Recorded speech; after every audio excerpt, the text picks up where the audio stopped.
Hi again everyone, welcome back again di Bitcoin Update teman-teman semuanya. Today kita langsung update ke Bitcoin ya. Jadi progress untuk altcoins-nya itu nanti saya update sekaligus nanti malam pada saat kita live streaming di YouTube channel Kevin Saidi.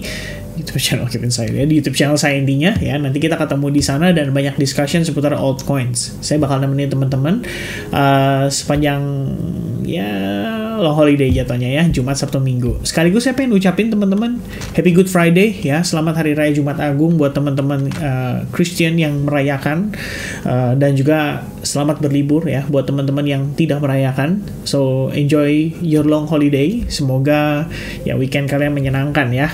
Itu aja mungkin sedikit pesan dari saya.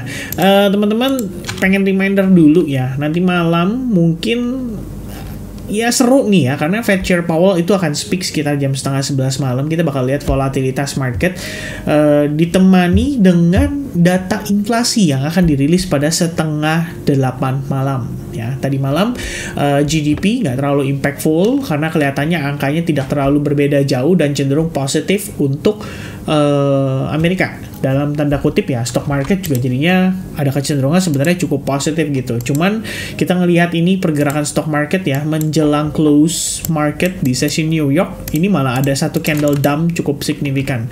Meanwhile Nasdaq-nya juga sama ya. Ini kalau Nasdaq sih masih terpengaruh oleh Coinbase kemarin teman-teman. Kita tahu ini adalah satu drama baru ya untuk market crypto, and I guess ya, could be long drama lagi ya, sama kayak Ripple kasusnya teman-teman.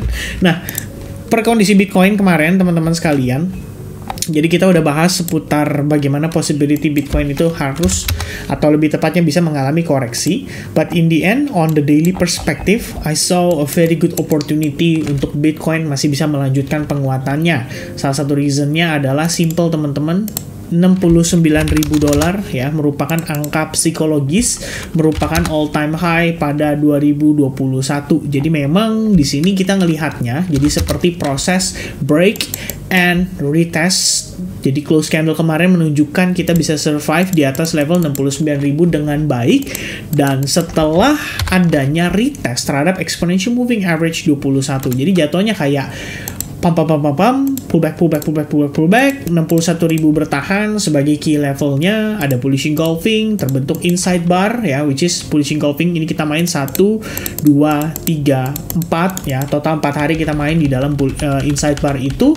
Setelah memasuki candle di hari ke-5, kita dapat konfirmasi breakout dari inside bar, and kemarin kita mendapatkan konfirmasi berupa retest ya terhadap area key support resistance di $69.000.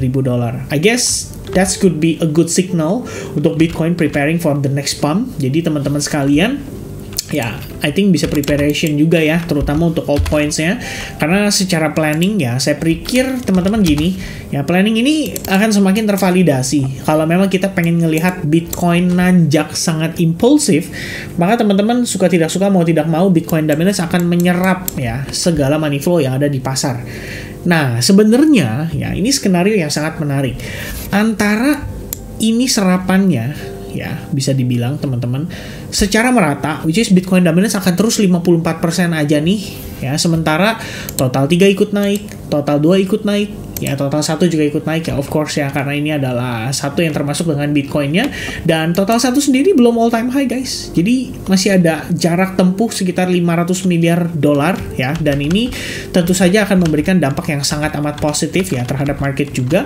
Dan selagi Bitcoin dominance ya bermain di atas area 50% ya, saya tetap akan melakukan akumulasi terhadap altcoins, and there's still a lot of altcoins yang bisa dimanfaatkan oleh teman-teman, dan mudah-mudahan kalian bisa punya pertimbangan ya, dan sering-sering ngelakuin research ya, fundamentalnya lebih aktif lagi, karena sekali lagi teman-teman saya katakan, ketika momen-momen menjelang bukan lebih tepatnya bukan menjelang lagi sih, tapi pada saat momen bull run ya, which means after halving sekitar ekspektasi 20 April itu, wah itu teman-teman mungkin nggak akan sempet tuh kalau misalnya kalian pengen ngelakuin research terhadap suatu token. Karena kenapa? Kalian bangun tidur token itu mungkin udah pada pumping.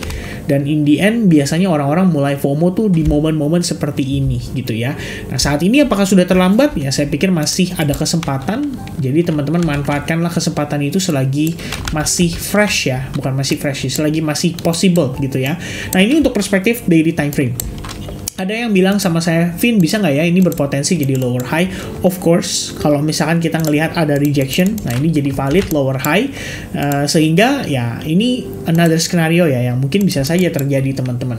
Jadi kalau kalian ingat, salah satu video saya pernah ngebahas tentang possibility di weekly ya, bisa aja kita di sini mengalami koreksi ya. Tadinya kalau kita ngelihat di sini closing dengan keadaan evening star pattern ya, which is good newsnya adalah tidak. Kita bisa lihat dia closingnya hanya nge-spike turun ke bawah, retest terhadap 61.000, habis itu mantul. So it's a good indication kalau Bitcoin masih bisa bertahan.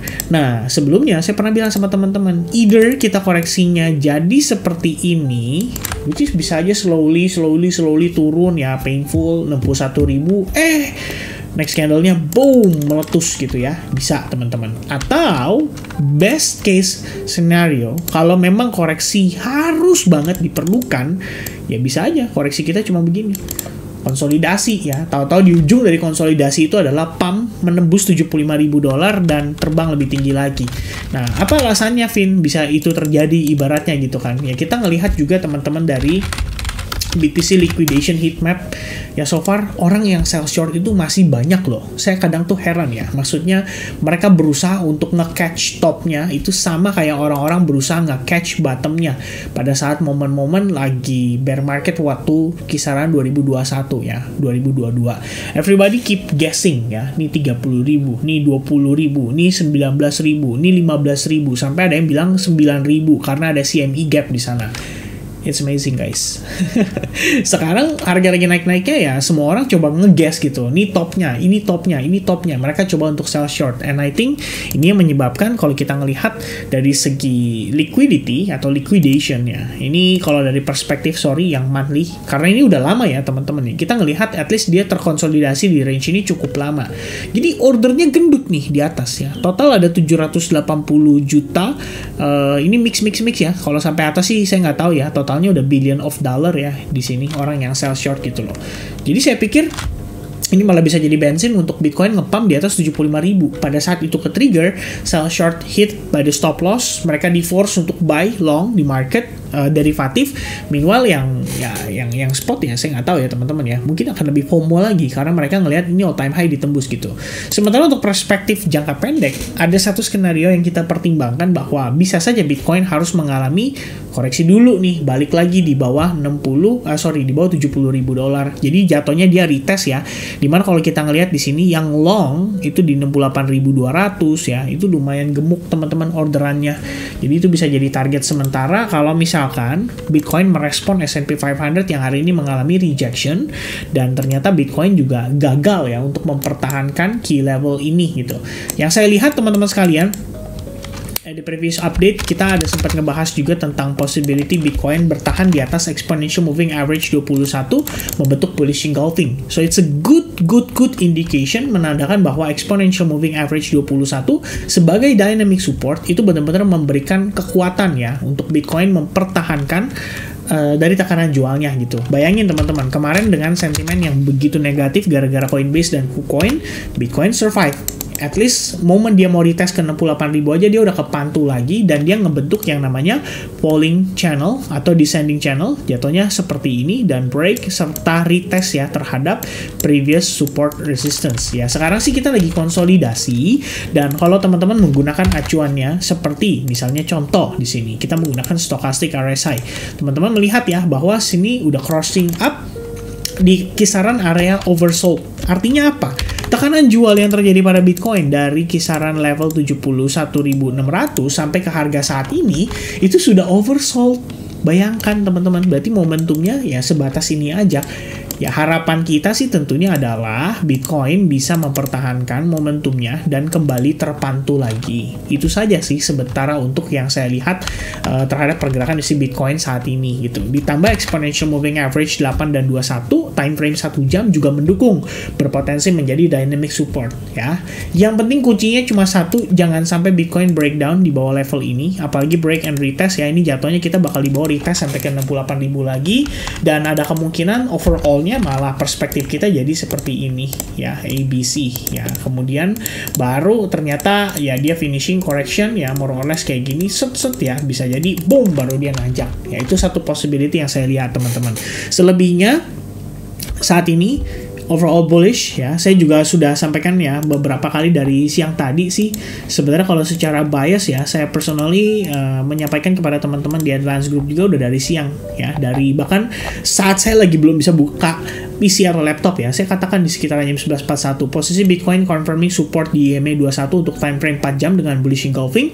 Closing candle 4H looks relatively bullish, mengingat 69.000 adalah SNR dari ATH 2021. Jadi dia pertahankan teman-teman. Sekitar 2 jam kemudian atau 1 jam 30 menitan saya baru update ya. Here's Bitcoin on 4 hour perspective. Bullish engulfing di EMA 21 dengan kondisi saat ini retest terhadap trendline resistance ya.